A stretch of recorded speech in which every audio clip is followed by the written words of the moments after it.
তাত আপোনালোকে OISD যিটো oil industry safety director standard সেইটো মেইনটেইন কৰা হৈছিল নাই আমি আপোনাৰ পৰা সেইটো জানিব বিচাৰিছোঁ ৰেকৰ্ড কৰা কথাবোৰ সেইটো মেইনটেইন কৰা হৈছিলে ঠিক আছে সেইটো মেইনটেইন কৰা হৈছিলে তেনেহ'লে মোক এইটো কওক পাৰফৰ্টিং কৰিবলৈ যিটো কোম্পানীক দিয়া হৈছিলে যিটো পে জোনত যোনে হোল্ড কৰিছিলে সেই কোম্পানীটোৰ বিশেষজ্ঞ তাত আছিলে নে নাই মই বেলেগ আপোনাৰ মোৰ কথাটো এইটো মই এই কথাই কৈছো আপোনালোকে যে আমাৰ প্ৰশ্ন মই এইটো আপোনালোকে কি হৈছে এই যে ৱৰ্ক অভাৰ ৰিগবোৰ যে দিছে মইতো একদম চিয়'ৰ মই তাত যিমান এক্সপাৰ্ট মানুহ আপোনাৰ মই আৰু এটা কথা সুধিছো অইল ইণ্ডিয়া যেতিয়া বাগজানৰ ইনচিডেণ্টটো হৈছিলে ডে বাই ডে টেকনিকেল ৰিপৰ্টটো মানুহৰ আগত ৰাজহুৱা কৰি আছিলে আজি কি মানে প্ৰচেছ কি হৈছে প্ৰগ্ৰেছ কি হৈছে চব কৰিছে আপোনালোক কিয় নিয়ম আপোনালোকে না ক'ত কোনটোত দি আছে কোনে দি আছে আপোনাক অফিচিয়েলি দিব লাগে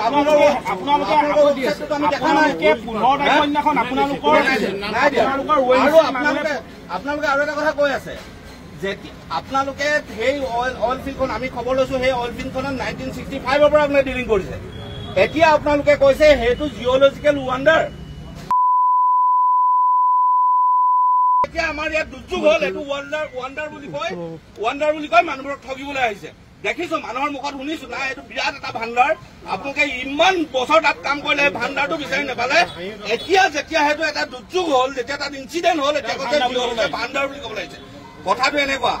আমি অশিক্ষিত নহয় আমাৰো জ্ঞান আছে আপোনালোকে পে জোনটোত যেতিয়া হোল্ড কৰিছিলে সেই হোল্ড কৰাৰ কোম্পানীটো যিটো SK পেট্ৰক আমাকে ৱৰ্ক অভাৰ দিছে তেখেতৰ বিশেষজ্ঞ আছিলে নাই সেই কথাটো আমাকে ক'ব নোৱাৰে সেই গতিকে ক'ব নোৱাৰে যে তাৰ 3-4টা ডিল চাইডত ইমানখিনি তাৰ খেলি মেলি হোৱাৰ পাছত কেৱল কেইটামান পইচাৰ লোভত হয়তো আপুনি নহ'ব পাৰে আপোনাৰ উদ্যোগম কৰ্তৃপক্ষ হ'ব পাৰে তেওঁলোকে কি কয় পইচাৰ লোভত সেই টেণ্ডাৰটো সেই ননচেন্সটো দি দিয়ে আৰু আপোনালোকে ভাবে যে অকল প্ৰডাকশ্যন কৰিব লাগে সি গতিকে এনেকুৱা অৱস্থা SK পেট্ৰক তাক ধৰি খুব পিটিম সি ইয়াত যদি আমাৰ ইয়াত যে ডেইলি বেচিছত যে 500 টকা যে হাজিৰা মানুহ যে পায় যদি পচিবল হ'লহেঁতেন ডেইলি বেচিছত এখন গাড়ীত 200 মানুহ লৈ গৈ গোটেই ৰিগবোৰত থৈ আহি কাম কৰা আগত ৰাতিপুৱাই মেলি দিলেহেঁতেন সি এনেকুৱা এটা ননচেন্স মই কৈছো আপোনালোকক এইটো কথা স্পষ্ট আপোনালোকে টেকনিকেলি কথাবোৰ আমি নেজানো বুলি নেভাবিব এটা প্ৰথম কথা আমাৰ এটা আহ্বান যৌথ সংগ্ৰামী মঞ্চৰ পৰা প্ৰথম কথা আপোনালোকে ONGCয়ে ডে বাই ডে কি প্ৰগ্ৰেছ হৈছে সেইটো ৰাজহুৱা কৰিব আপোনাৰ অফিচিয়েল ৱেবছাইটত কৰিব লাগিব কোনোবা আপুনি মোক কৈ দিলে যে নাই এইটো আমুক আছে নহয় অফিচিয়েল ৱেবছাইটত এইটো দিব লাগিব যাতে আমি প্ৰত্যেকটো কথা গম পাই নাপাওঁ এইটো প্ৰথম কথা